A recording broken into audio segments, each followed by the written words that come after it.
বোন, আপনি রানী দাস বলছেন? হ্যাঁ। বোন, আমি তারিক বলছিলাম। আহ, আমি লন্ডন থেকে। আহ, আপনার ঘটনাটা তো সারা দেশের মানুষ দেখেছে এবং কম বেশি সকল মানুষ জানে।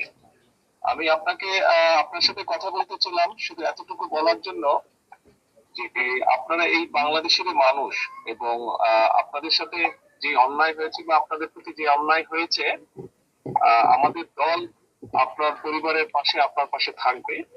যতটুকু সম্ভব আপনারা যাতে ন্যায় বিচার পান, আমরা সেই সর্বোচ্চ চেষ্টা করব। এই মুহূর্তে বোন, এতটুকুই বলার জন্য আপনাকে আমি আপনার সাথে কথা বলতে ছিলাম।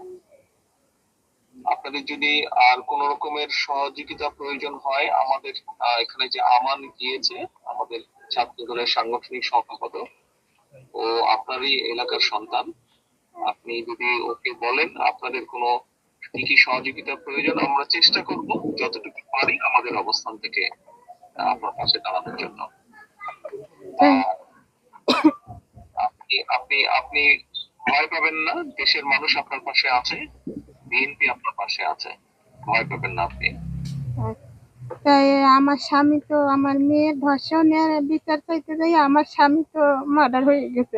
আমার এই 3টে সন্তান নিয়ে আমি কি করব? আমার তো কোনো নিরাপত্তা নেই। আমার পাশে আমি কিভাবে খাবো, কি করবো? আমার তো সেরকম কিছু নাই। আমার আয় রোজগারের মানুষই আমার মাকে ফেলাইছে। এখন আমি কি করবো? আমি আমার নেতৃবৃন্দকে বলেছি, আমার নেতৃবৃন্দ ওখানে যাচ্ছে, আমান ওখানে আছে। আমরা আরো আমাদের দলের সিনিয়র নেতা, মানে আরো বড় নেতাদেরকে আমরা বলেছি আপনার সাথে যাবে, কথা বলবে, এবং আপনার কি কি সহযোগিতা প্রয়োজন আমাদেরকে বলবেন।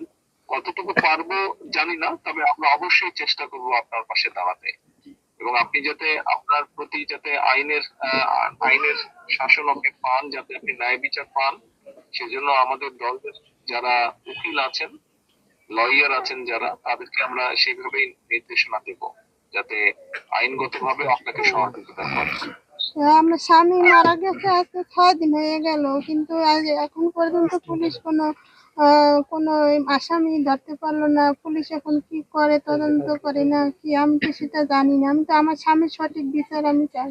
আর আমি এই 3টা ছেলে পোলাপান নিয়ে আমি কি খাবো? আপনারা আমার পাশে থাকবেন।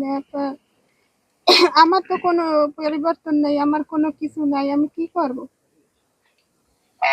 আপনি টেনশন করেন না, আপনি টেনশন করবেন না, আমরা একটা দেখি আপনার জন্য আমরা কি ব্যবস্থা করতে পারি। আপনি বাচ্চাদেরকে নিয়ে যে টেনশনে আছেন, ইনশাল্লাহ আমরা একটা ব্যবস্থা নিশ্চয়ই করবো আপনার জন্য, টেনশন করেন না আপনি।